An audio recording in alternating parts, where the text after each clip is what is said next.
बिस्मिल्लाहिर्रहमानिर्रहीम अस्सलाम वालेकुम नाज़रीन, मैं हूं आपका मेज़बान दानिश अंसारी और आप देख रहे हैं मेरा YouTube channel Danish Ansari official. नाज़रीन, आज हम बात करेंगे मलिक महबूब साहब से। आप सबके फेवरेट हैं, मशहूर एस्ट्रोलॉजर हैं। अस्सलाम वालेकुम मलिक साहब, कैसे हैं आप? वालेकुम अस्सलाम। अल्लाह का शुक्र है। दानिश भाई, आप सुनाएं, क्या हाल चाल है आपके? अल्हम्दुलिल्लाह मलिक साहब, मैं भी ठीक हूँ। मलिक साहब, आपकी प्रेडिक्शन एक और दुरुस्त साबित हो रही है। आपने कहा था कि ईरान और अमेरिका के दरमियान ये मसाइल करीबन नवंबर तक चलते आपको दिखाई देते हैं।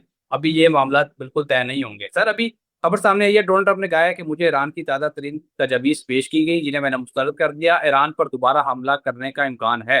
दूसरी तरफ ईरान की फौज ने कहा है कि अमेरिका के साथ दोबारा जंग छिड़ने का इम्कान इम्कान है। अफवाज किसी भी नई मुहिमजोई के लिए तैयार है। सर, दोनों तरफ से इस इम्कान का शिद्दत से इज़हार किया जा रहा है कि आइंदा आने वाले दिनों में कोई झड़प, कोई जंग, कोई महाज, कोई गोलाबारी हो सकती है। आप क्या देख रहे हैं? कौन से दिन इंपॉर्टेंट है जब आप ये देख सकते हैं कि गोलाबारी या कोई मिसाइल अटैक या कोई शिप को कब्जा कर लेना, इस तरह की चीज आपको क्या दिखाई देती देखिए, शिप को कब्जा कर लेना, पानी में ऐसे मिसाइल होंगे, लेकिन मैंने जैसे आपको पहले भी कहा है, मुझे नहीं लगता कि अब जैसी जमीनी वॉर हुई थी लास्ट टाइम, जमीनी जंग हुई थी, बॉम्ब गिराए गए, ये वो नहीं होगा। अब चीजें डिफरेंट टाइप, डिफरेंट टेक्टिक से आगे आएंगी। सेम वॉर पैटर्न नहीं होगा, ये याद रखिएगा। चीजों में चेंज आने वाला है और भी आता जाएगा। But for the time being मुझे लगता है इंशाल्लाह अल्लाह के हुक्म से अब वापस ऐसे हालात नहीं बनने वाले।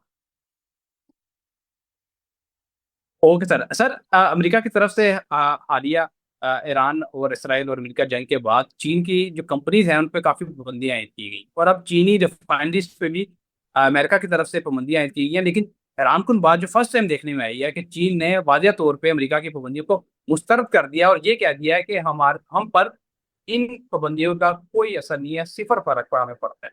सर, चीन के इस जो कॉन्फिडेंस की आप क्या वजूहत देख रहे हैं और क्या वाकई आने आने वाले दिनों में जिस तरह के तजियाकार बता रहे हैं कि चीन नई सुपर पावर बनने वाला है या बहुत करीब है बनने के, आप क्या देखते हैं? क्या वाकई चीन जो है आइंदा 2-3 सालों में बन सकता है सुपर पावर?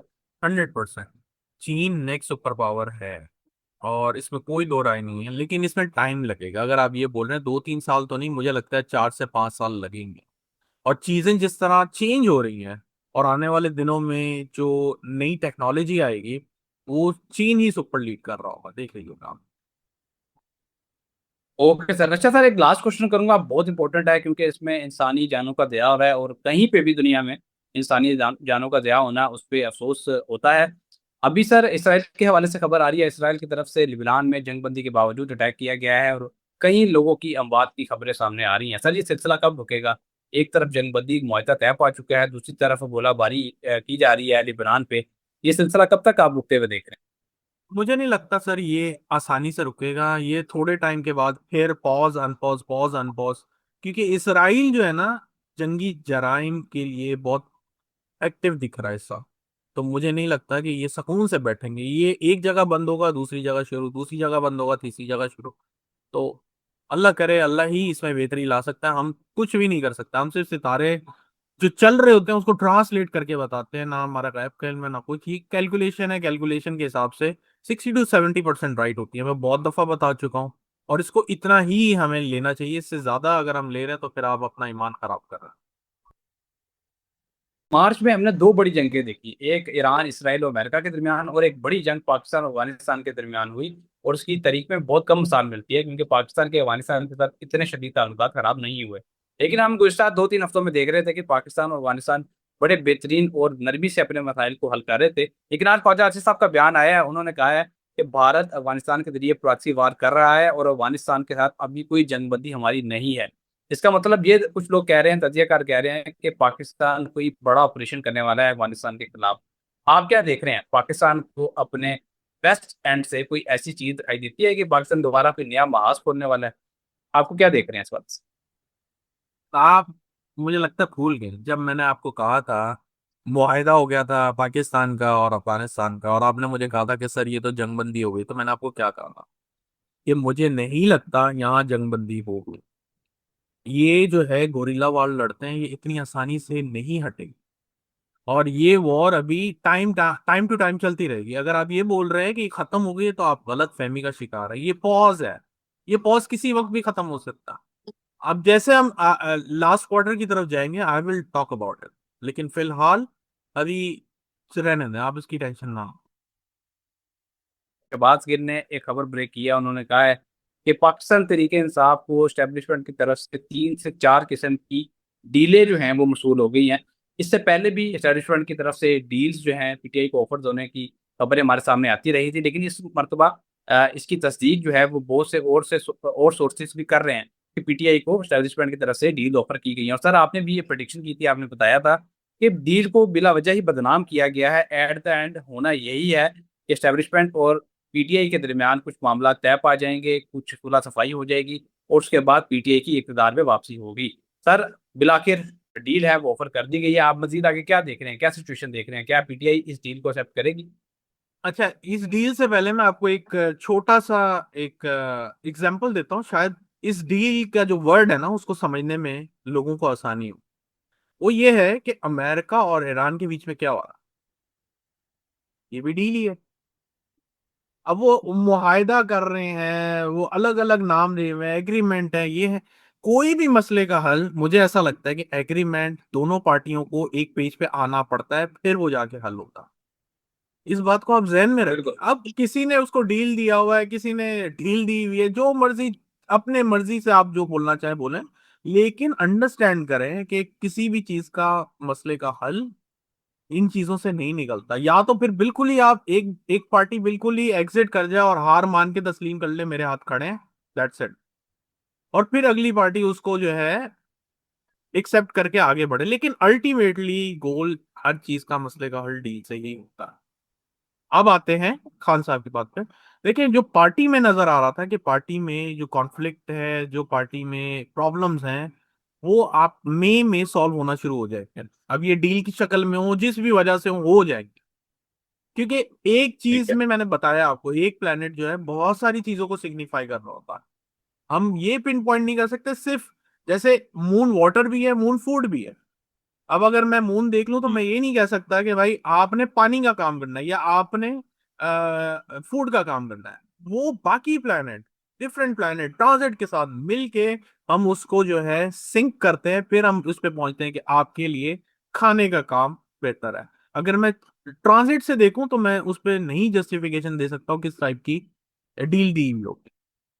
बिल्कुल सर ऐसा ही है, मैं आपकी बात से इत्तेफाक करता हूँ।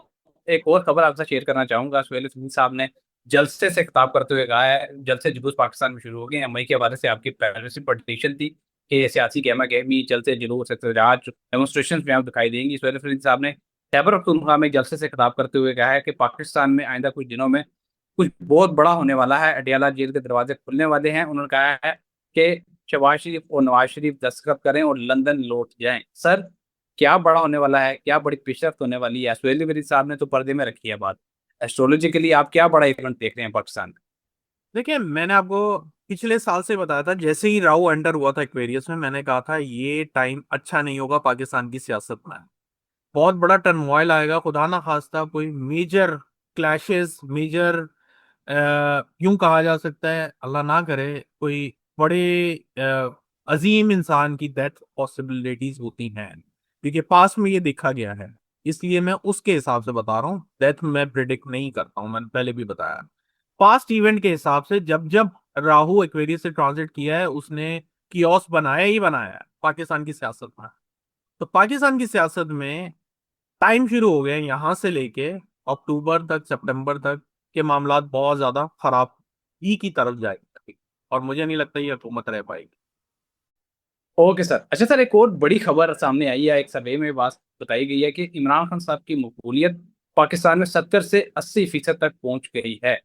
और सर खान साहब को जाहिर है इस मकबूलियत के साथ माइनस करना तो मुमकिन नहीं है, लेकिन जो सर मेरा क्वेश्चन है वो जरा डिफरेंट है। क्वेश्चन ये है कि सर ऐसी क्या चीज़ है कि खान साहब पिछले 1000 दिनों से जेल में कैद है लेकिन उनकी मकबूलियत में कमी नहीं आ रही? वक्ती जायशा देखिए कोई चीज़ बता दें कि उनके जायचे में ऐसी क्या चीज़ है कि उनकी मकबूलियत कम होने के बजाय दिन ब दिन बढ़ती ही चली जा रही है, क्या वजह है?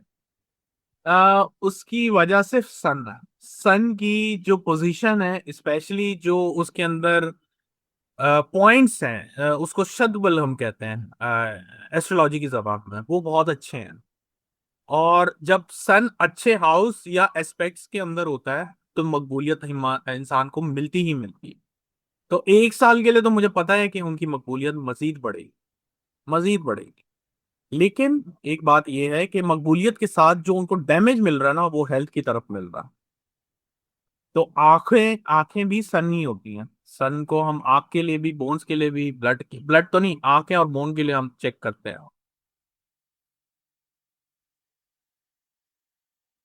Okay sir. अच्छा सर, एक और बड़ा इंटरेस्टिंग क्वेश्चन है सुहैल रिजवी साहब के हवाले से। ओपोजिशन इत्तेहाद बनाने की कोशिश की जा रही है और ओपोजिशन बड़ी मुतहरिक हो चुकी है उनके खिलाफ, और उनकी हुकूमत का तख्ता पलटने की कोशिश की जा रही है। फैसल करीम कोंडी ने भी खैबर पख्तूनख्वा में इत्तेहादी हुकूमत कायम करने का इशारा और उसमें दिलचस्पी जाहिर कर दी है। क्या सुहैल रिजवी साहब को उनकी कुर्सी से हटाना मुमकिन होगा? उनका दायचा क्या बता? सर उनका जायचा तो है नहीं। जो मैंने उनके कार्ड निकाले थे, मुझे नहीं लगता कि वो अभी इतनी जल्दी जाने वाले। ऑपोजिशन प्रॉब्लम, पार्टी के अंदर प्रॉब्लम, ये सब जरूर होगा, लेकिन मुझे नहीं लगता कि इनको इस सीट से फिलहाल कोई चेंज करवा सकता है या इनको डिसमिस करवा सकता है। ओके। अच्छा सर, आजकल पीटीआई में फॉरवर्ड ब्लॉक बनने की बाज़गश्त भी बहुत ज्यादा आम है पाकिस्तान में। क्या कोई वाकई फॉरवर्ड ब्लॉक बनता दिखाई देता है? पीटीआई का दैचा क्या बताता है इस हवाले से? सर फॉरवर्ड ब्लॉकिंग जो थी वो बन रही थी, ये खबरें पुरानी है। नहीं नहीं, अगर मैं जायचा देखता हूँ तो ये खबरें पुरानी है, यहाँ से चीजें चेंज होना शुरू हो जाएंगी। फॉरवर्ड ब्लॉक जिन्होंने बनाया है वो अभी बड़े मसाइल में आने वाले हैं, ये याद रखिएगा।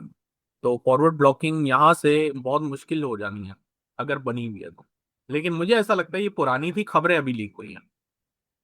ओके सर, बहुत शुक्रिया सर, आपने अपने कीमती वक्त में से कुछ वक्त निकाला इतनी जबरदस्त प्रोडिक्शन हमारे साथ शेयर की। इंशाल्लाह नेक्स्ट प्रोग्राम में ऐसे ही दिलचस्प टॉपिक है दोबारा पेश होंगे। अगली वीडियो तक के लिए मुझे और मलिक महबूब साहब को इजाजत दीजिए। अल्लाह हाफ़िज़।